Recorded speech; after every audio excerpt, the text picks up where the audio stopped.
Dear students, good morning. Yesterday we discussed about the estimation of carbon as well as hydrogen in an organic compound. How much carbon as well as hydrogen present we calculated yesterday.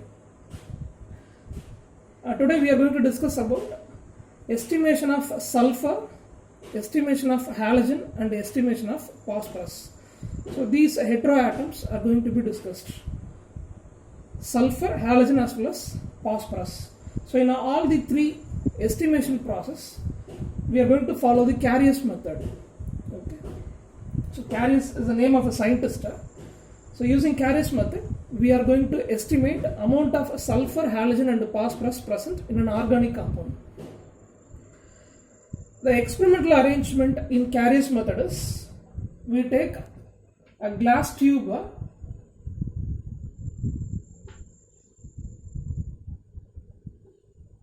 The glass tube is called Carius tube. So in the Carius tube, first we take organic compound. So the prepared organic compound is taken in Carius tube. Next, with this we add fuming nitric acid.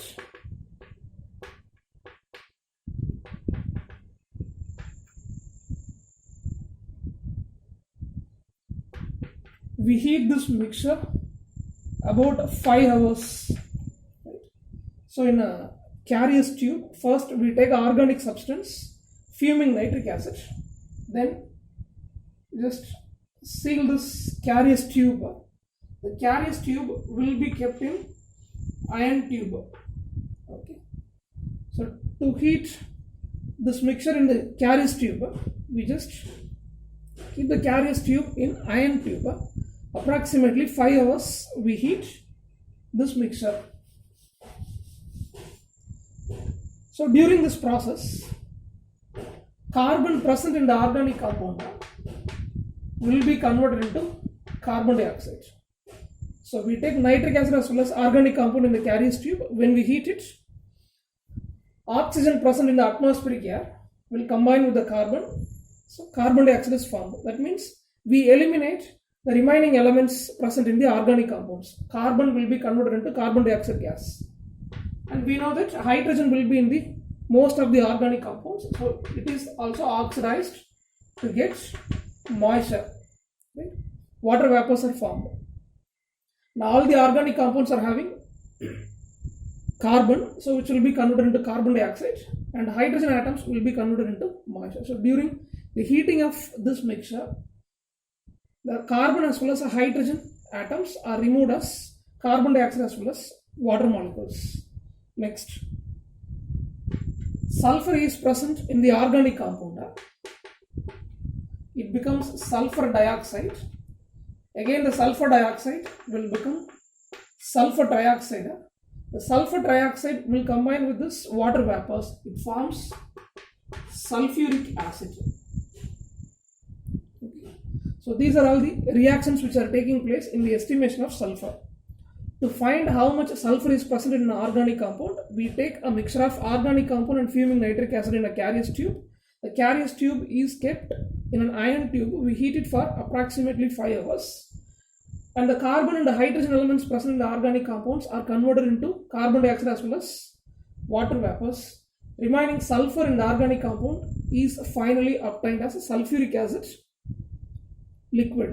So sulfur first converted into sulfur dioxide, then sulfur trioxide, which dissolves in water. That means which combines with moisture, it forms a liquid sulfuric acid.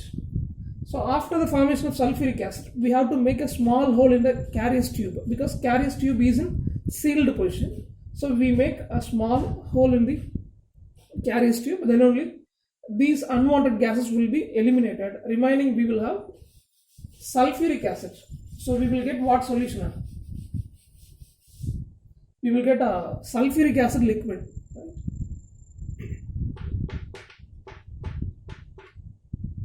Now the sulfuric acid is added with barium chloride solution. This is obtained in Carius method. With this we add barium chloride solution. we get barium sulfate precipitate. So these two will join together, it forms white color barium sulfate precipitate with the liberation of hydrochloric acid. So we have to get this precipitate from the solution. Barium sulfate precipitate should be separated. For that we do filtration process. If you filter, you will get precipitate as well as solution separately.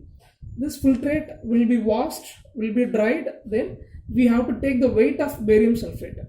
So in Carrier's method, we are going to find percentage of sulfur. For that, we convert sulfur into sulfuric acid. Finally, sulfuric acid is converted into barium sulfate by adding barium chloride solution. Now we need the weight of barium sulfate. Based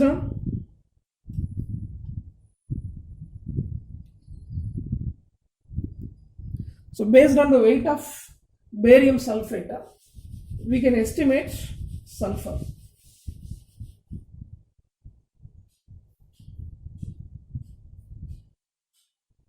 So we have obtained barium sulfate, isn't it? Now consider weight of organic compound. We consider the weight of organic compound taken in Carrier's tube is W gram. Weight of barium sulfate formed is considered as X gram. And we need the molecular mass of barium sulfate. So we are going to calculate the molecular mass of barium sulfate.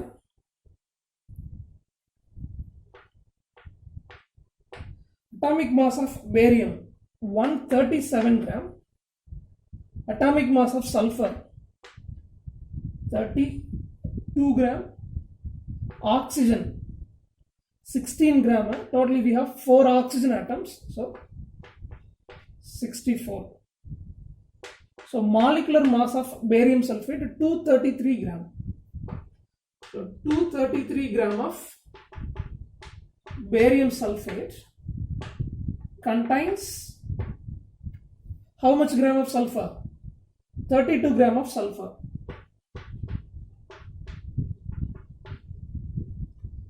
Two 33 gram of barium sulfate contains 32 gram sulfur. Therefore, X gram of barium sulfate. X gram of barium sulfate contains, what is the formula? 32 divided by 233 into X.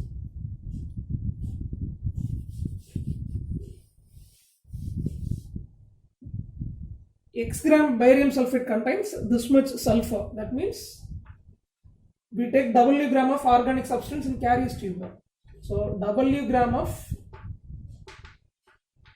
organic compound contains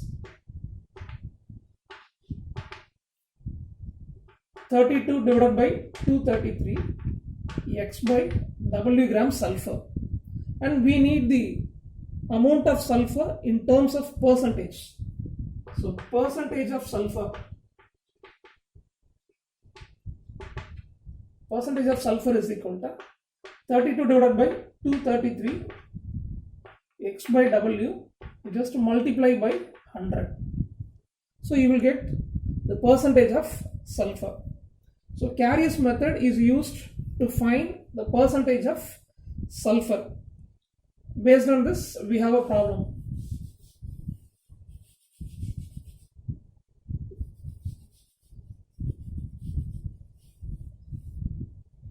So example problem number 2. Weight of organic compound is given as 0.2175 gram.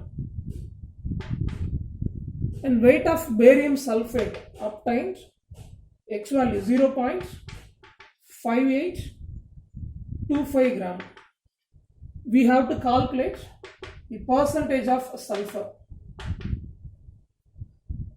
So substitute the values in the formula. 32 divided by 233, X value 0.5825, weight of organic substance 0.2175 gram, multiplied by 100. So percentage of sulfur is 36.78. So this is solved problem number 2.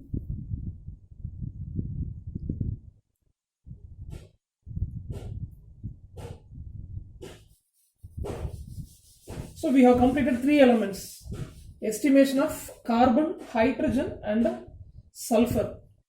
Next we move into estimation of halogens.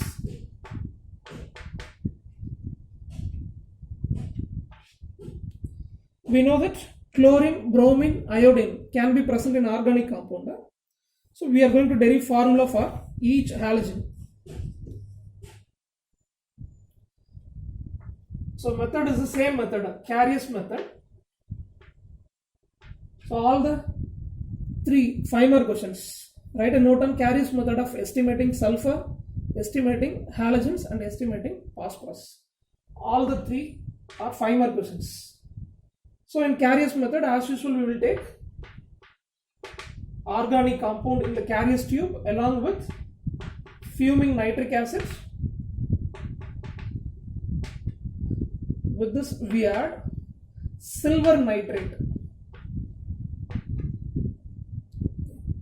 So all these will be taken in Carius tube. We will heat it for approximately 5 hours at the temperature of 530 to 540 Kelvin. So at this temperature range, we have to heat it in an iron tube. So as usual, carbon will be converted into carbon dioxide, hydrogen will be converted into moisture, and halogen, chlorine or bromine or iodine can be present. The halogen will react with silver nitrate, so it forms silver halide salt. So we get substance silver halide. If it is chlorine, silver chloride, bromine, silver bromide. If iodine is present in organic compound, it will be obtained as silver iodide. Okay. So in this Carius method, if halogen is present, it will be obtained as silver halide.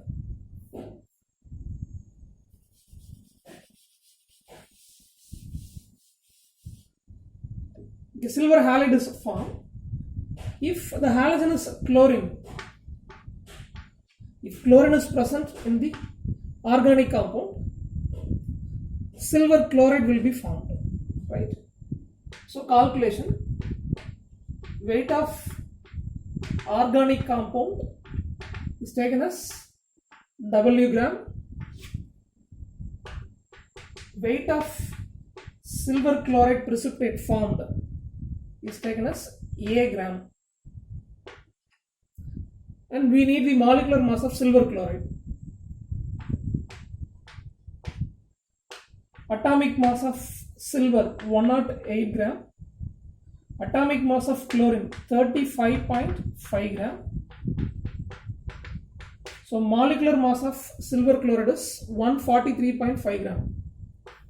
So 143.5 gram of silver chloride contains how much gram of chlorine?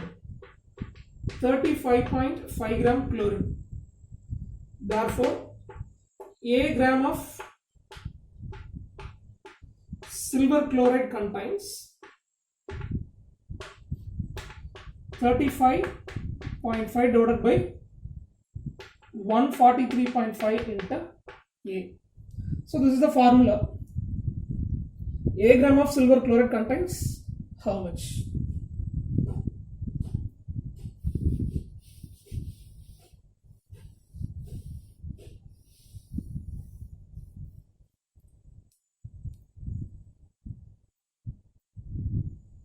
Therefore, W gram of organic compound contains 35.5 divided by 143.5 into A by W. We need the percentage of chlorine. What is the formula? 35.5 divided by 143.5 A by W multiplied by 100. So this is the formula to calculate percentage of chlorine in an organic compound.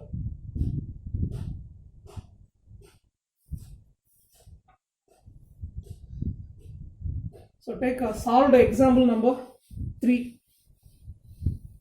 So example problem number 3. Weight of organic compound is given as 0.284 gram. Weight of silver chloride formed is given as 0.287 gram. Calculate the percentage of chlorine. So percentage of chlorine is equal to 35.5 divided by 143.5. A value 0.287, W value 0.284 multiplied by 100.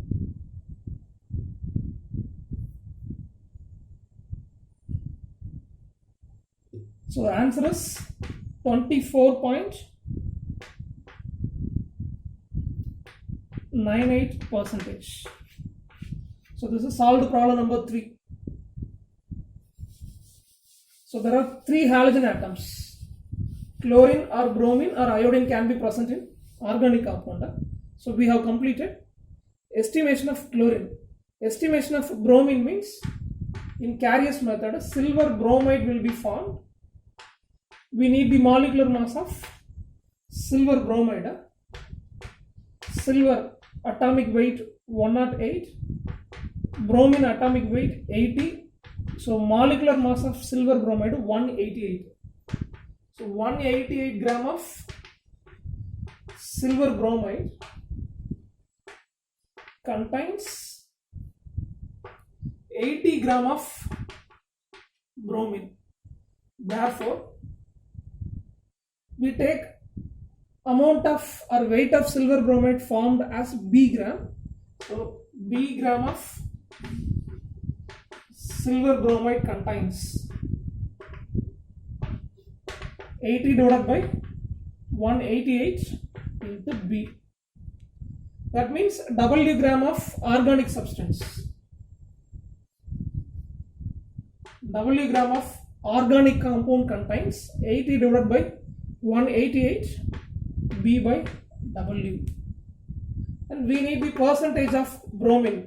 Formula just multiply by 100. 80 divided by 188 B by W into 100.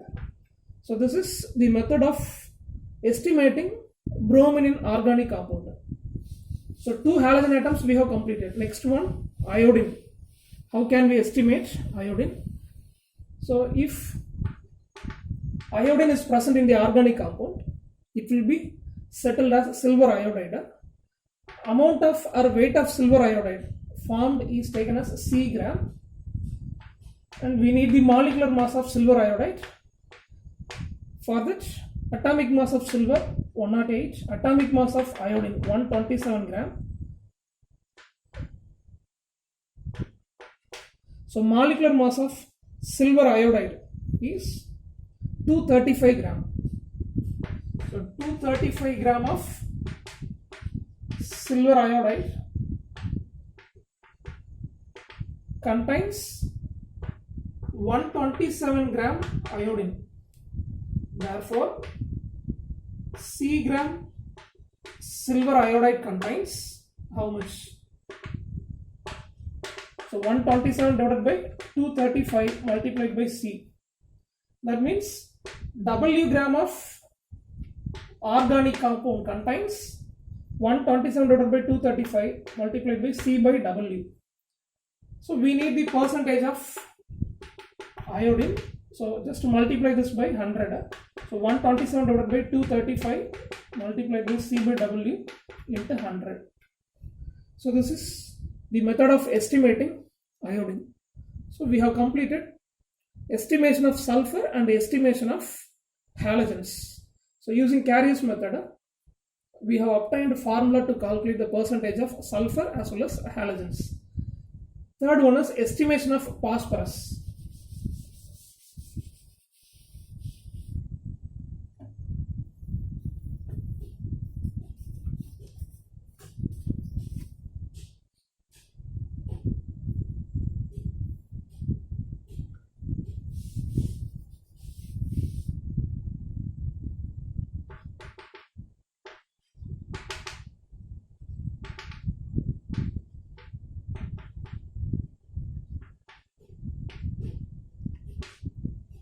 For the estimation of phosphorus, we use the same Carius method.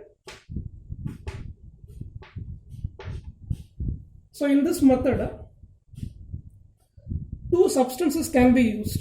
First one, ammonium molybdate can be used. Another one is magnesium mixture. So we have two estimation process here. We take method 1. In Carius method, if we take ammonium molybdate, we will get ammonium phosphomolybdate. From that we can estimate phosphorus. Instead of ammonium molybdate, in method 2, we may take magnesium mixture. That will give you magnesium pyrophosphate. So based on that, another calculation is there. So in the estimation of phosphorus, two methods. Method 1, take organic compound. With this, add nitric acid, fuming nitric acid. You just heat it. During this heating process, if carbon is present, will be eliminated as carbon dioxide. Hydrogen is present, hydrogen will be eliminated as water vapors, and the phosphorus will be oxidized,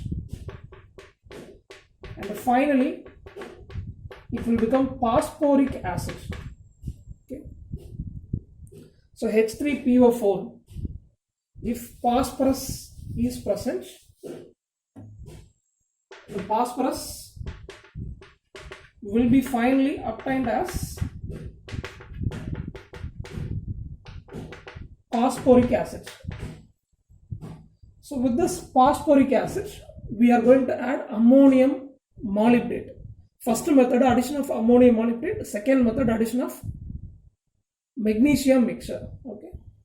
So in this Carius method of estimating phosphorus, we get the substance phosphoric acid. So after getting the phosphoric acid, you take the solution. With this, add ammonium molybdate.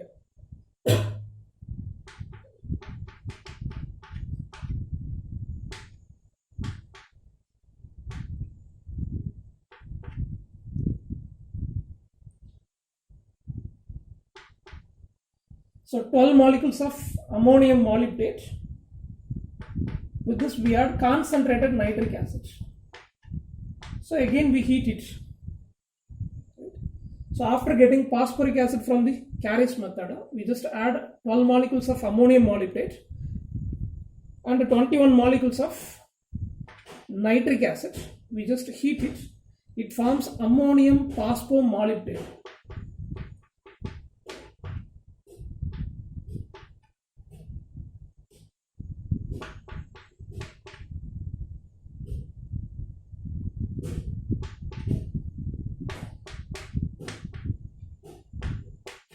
So this is called ammonium phosphomolybdate. So along with this, we get ammonium nitrate and 12 molecules of nitric acid. So we are getting ammonium phosphomolybdate substance. Based on the weight of ammonium phosphomolybdate, we can estimate the phosphorus. How much phosphorus is present in the organic compound, which can be estimated with the help of weight of ammonium phosphomolybdate.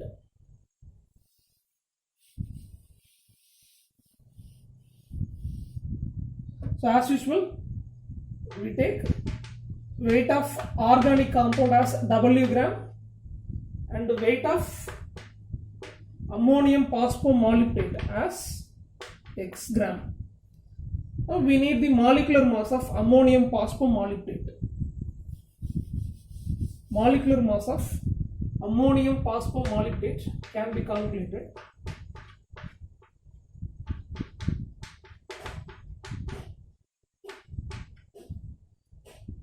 So we have totally 3 nitrogen atoms, 4 into 3, 12 hydrogen atoms, only 1 phosphorus,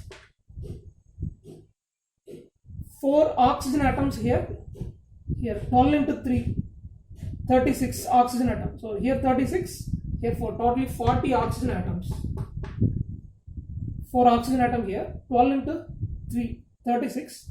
So 4 plus 36, 40 oxygen atoms, only one molybdenum. These are the atoms present in the ammonium phosphomolybdate.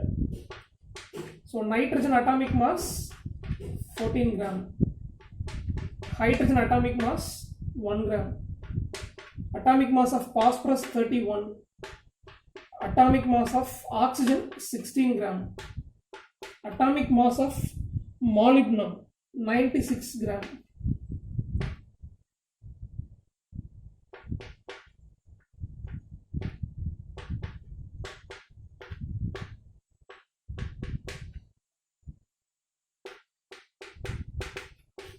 So molecular mass of ammonium phosphomolybdate is 1877. So 1877 gram is the molecular mass of ammonium phosphomolybdate. So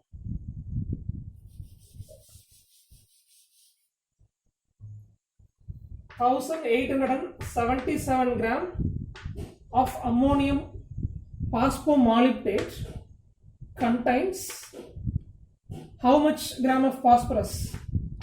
31 gram phosphorus. 1877 gram of ammonium phosphomolybdate contains 31 gram phosphorus. Therefore, X gram of ammonium phosphomolybdate contains 31 divided by 1877 into X. That means W gram of organic substance or organic compound contains 31 divided by 1877 into X by W. We need the percentage of phosphorus. So 31 divided by 1877 into X by W multiplied by 100. So after getting phosphoric acid, by adding ammonium molybdate, we have obtained the precipitate ammonium phosphomolybdate. From this weight, we have obtained the formula of estimating phosphorus. So this is first method, and we have a second method.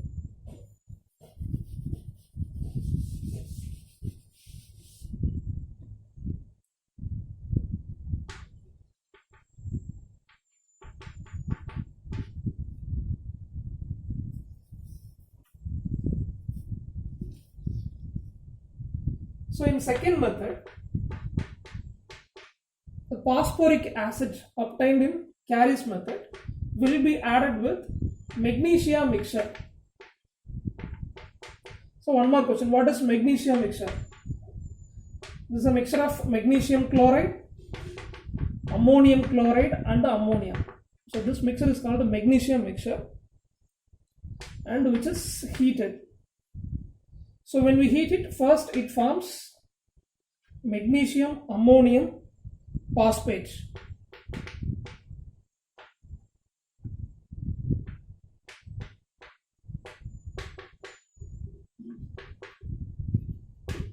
So by heating magnesium mixture with the phosphoric acid, first we get magnesium ammonium phosphate. You just further ignite it. Finally we get magnesium pyrophosphate will be formed. So what is the final product? Mg2P2O7. So this is magnesium pyrophosphate. With the help of this weight, we can estimate the phosphorus. Weight of magnesium pyrophosphate is useful to find the percentage of phosphorus. So weight of organic substance is taken as W gram. Weight of magnesium pyrophosphate is taken as Y gram. And we need molecular mass.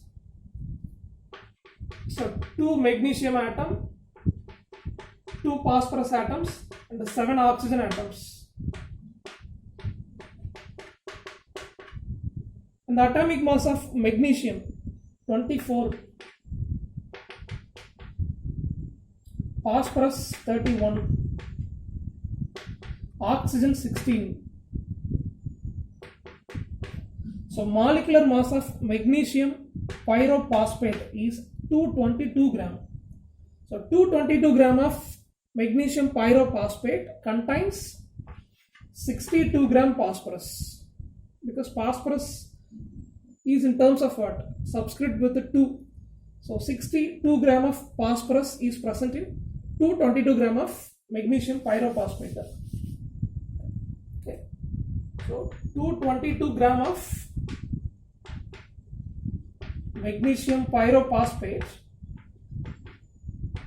contains 62 gram phosphorus. Therefore, Y gram of magnesium pyrophosphate contains how much? 62 divided by 222 multiplied by Y. That means W gram of organic compound contains 62 divided by 222 into Y by W. Percentage of phosphorus. This formula will be multiplied by 100.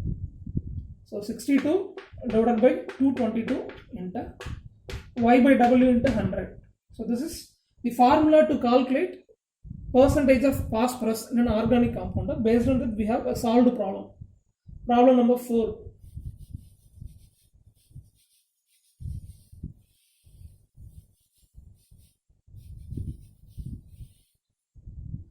So weight of organic compound is 0.24 gram, and weight of magnesium pyrophosphate is 0.66 gram. Calculate the percentage of phosphorus. Just to substitute the values here. 62 divided by 222, 0.66 divided by 0.24 into 100.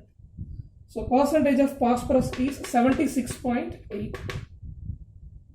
So we have completed the estimation of carbon, hydrogen, sulfur, halogens and phosphorus. Tomorrow we will discuss about estimation of nitrogen. Important 5 more question. Okay. Thank you.